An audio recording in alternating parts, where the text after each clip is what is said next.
So next point is test infrastructure management.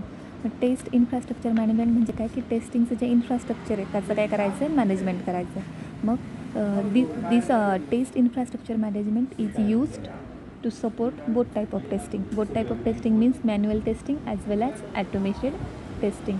मग हे infrastructure use केलं जातं बोथ टाईप ऑफ टेस्टिंगसाठी, manual as well as automated testing. मग ह्या टेस्ट इन्फ्रास्ट्रक्चर मॅनेजमेंटमध्ये number of testing activities include असतात. मग टेस्टिंग ॲक्टिव्हिटीज म्हणजेच तुमच्या प्रोसेसेस असतील, इव्हेंट्स असतील, टास्क असतील, हे सगळे कशात इन्क्लूड असतात तुमच्या टेस्ट इन्फ्रास्ट्रक्चर मॅनेजमेंटमध्ये. आणि तुमच्या taste infrastructure मॅनेजमेंटमध्ये manual as well as automated testing होतं आहे. बट जर तुमच्या ॲटोमेटेड टेस्टिंगमध्ये आपण ऑब्व्हियसली सॉफ्टवेअर किंवा टूल्स यूज करणार आहे. मग त्याच्यामध्ये जर तुम्हाला ते ॲटोमेशन टेस्टिंग प्रॉपरली झालं पाहिजे किंवा त्याला स्टॅबिलिटी प्रोव्हाइड करायची असेल किंवा ते रिलायबल पाहिजे असेल, तर त्यासाठी तुम्हाला काय करायला पाहिजे, टेस्ट इन्फ्रास्ट्रक्चर मॅनेजमेंट कसं पाहिजे, त्यासाठी गुड पाहिजे. जर जेवढं तुमचं टेस्ट इन्फ्रास्ट्रक्चर मॅनेजमेंट बेटर असेल तेवढं तुमच्या ॲटोमेशन टेस्टिंगला स्टॅबिलिटी, रिलायबिलिटी, कंटिन्युटी हे सगळं काय होणार आहे, प्रोव्हाइड होणार आहे. मग टेस्टिंग इन्फ्रास्ट्रक्चरमध्ये जनरली टेस्ट प्लॅन असतात, टेस्ट केसेस असतात, टेस्ट डेटा असतो, test environment, all this factor included in testing infrastructure. मग टेस्टिंग इन्फ्रास्ट्रक्चरमध्ये टेस्ट प्लॅन असतं, बेसलाईन टेस्ट केसेस असतात किंवा टेस्ट केसेस बोललं तरी चालेल, टेस्ट प्लॅन डॉक्युमेंट असतं, टेस्ट एन्व्हायरमेंट असतं. हे all this factors include in testing infrastructure management. किंवा त्याच्यामध्ये टेस्टिंग ॲक्टिव्हिटीज असतात, त्याच्यामध्ये इव्हेंट असतात, प्रोसेस असतात किंवा टास्क असतात, हे सगळे इन्क्लूड असतात टेस्ट इन्फ्रास्ट्रक्चर मॅनेजमेंटमध्ये. नेक्स्ट पॉईंट आहे sub point components of test infrastructure management. मग टेस्ट इन्फ्रास्ट्रक्चर मॅनेजमेंटमध्ये 3 कंपोनंट्स असतात, हार्डवेअर इन्फ्रास्ट्रक्चर, सॉफ्टवेअर इन्फ्रास्ट्रक्चर आणि ॲटोमेटेड टेस्टिंग टूल्स. मग याच्यामध्ये कंपोनंट पहा की कधी कधी तुम्हाला 2 मार्क्ससाठी लिस्ट करायला विचारतात, list component of test infrastructure management, hardware infrastructure, software infrastructure आणि ॲटोमेटेड टेस्टिंग टूल्स. मग त्याच्यामध्ये हार्डवेअर इन्फ्रास्ट्रक्चर मीन्स काय की हार्डवेअर इन्फ्रास्ट्रक्चर म्हणजे इन्फ्रा म्हणजे आउटसाईड. आता हार्डवेअर इन्फ्रास्ट्रक्चर हा सगळ्यात मेन पार्ट आहे किंवा main component of your testing infrastructure. याच्यामध्ये तुम्हाला हाय कॉन्फिगरेशन हार्डवेअर असतील किंवा ओल्ड म्हणजे थोडेसे लेटेस्ट किंवा हाय कॉन्फिगरेशनचे हार्डवेअर किंवा ओल्ड कॉन्फिगरेशनचे हार्डवेअर असतील, तर ते कशामध्ये येतात तुमच्या हार्डवेअर इन्फ्रास्ट्रक्चरमध्ये. म्हणजे this is the main component of testing infrastructure. Second point, efficient high configuration as well as old configuration dedicated infrastructure must available for testing. हे झालं हार्डवेअरमध्ये. High configuration as well as old configuration. आणि required software इन्फ्रास्ट्रक्चरमध्ये this is the another component of software infrastructure. मग याच्यामध्ये latest as well as previous software should be available for testing. याच्यामध्ये कुठले होते, high configuration as well as old configuration hardware टेस्टिंगसाठी. आणि software इन्फ्रास्ट्रक्चरमध्ये latest as well as previous software should be available for testing.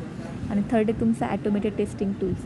तर याच्यामध्ये automation टेस्टिंगसाठी हे काय इम्पॉर्टंट आहे. मग याच्यामध्ये डिफरंट टेस्टिंग टूल्स यूज केलेले आहेत फॉर डिफरंट टाईप ऑफ टेस्टिंगसाठी. मग सपोज तुमचं टेस्ट रेल असेल किंवा टेस्ट लॉग असेल किंवा केस टूल असेल, हे जसं जो तुमचा टेस्टिंगचा टाईप असेल त्यावर डिपेंड काय केलेले आहे, टेस्टिंग टूल्स यूज केलेले आहेत ॲटोमेशन टेस्टिंगमध्ये.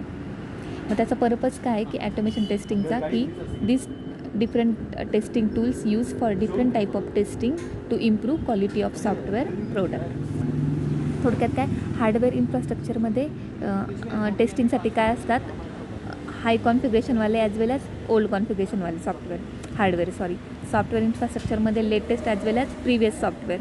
आणि ॲटोमेशन टेस्टिंग टूल्समध्ये की असेच ज्या टाईपचं तुम्ही टेस्टिंग यूज केलं असेल त्या टाईपला सपोर्ट करणारे टेस्टिंग टूल्स की जे मार्केटमध्ये अवेलेबल आहेत, ते टूल्स कशामध्ये असतात, automation testing टूल्समध्ये.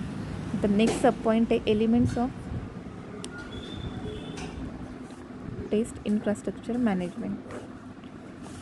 Elements of test infrastructure management. मग टेस्टिंगमध्ये हे झाले कंपोनंट. मग एलिमेंट्स कुठले कुठले आहेत, तर त्याच्यामध्ये फर्स्ट एलिमेंट आहे TCDB, सेकंड आहे तुमचा DR आणि थर्ड आहे तुमचा CMR किंवा CMR. आता फर्स्ट एलिमेंट काय आहे, TCDB म्हणजे टेस्ट कोड डेटाबेस किंवा टेस्ट केस डेटाबेस. DR म्हणजे तुमचं डिफेक्ट रिपोजिटरी आणि CMRT म्हणजे तुमचं configuration management repository and tool. ठीक आहे. मग फर्स्ट एलिमेंट आहे तुमचा टेस्ट केस डेटाबेस. मग याच्यामध्ये ऑब्व्हियसली डेटाबेस असणार आहे. मग तो कुणाचा असणार आहे?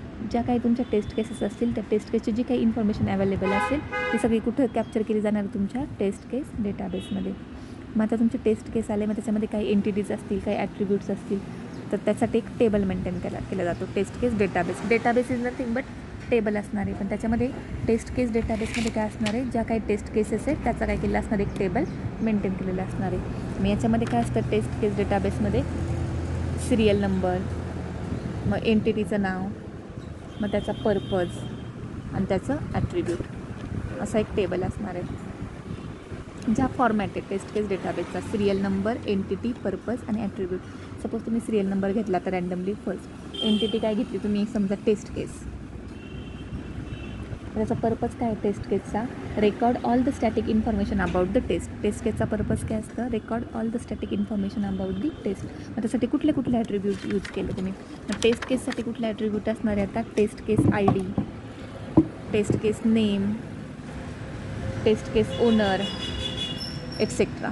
जे काय ॲट्रिब्यूट्स असतील ते ॲट्रिब्यूट्समध्ये येणार. Test case ID, name, owner. Purpose म्हणजे स्टोअर ऑल द रेकॉर्ड.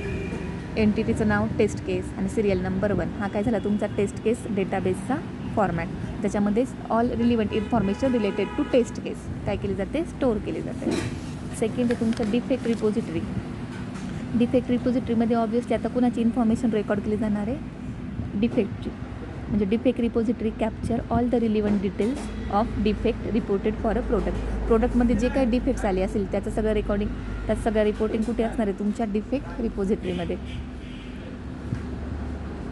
आणि त्याच्यामध्ये मेट्रिक्स पण डिफेक्टचे फाइंड आउट केले जाणार आहे. Matrix is nothing but unit of software. जे काही डिफेक्ट फाइंड आउट झाले ड्युरिंग टेस्टिंग प्रोडक्टमध्ये त्याचं सगळं रेकॉर्डिंग, त्याच्या सगळ्या डिटेल्स तुमच्या कशामध्ये भेटणार आहे? डिफेक्ट रिपोजिटरीमध्ये. आणि थर्ड आहे तुमचं कॉन्फिगरेशन मॅनेजमेंट.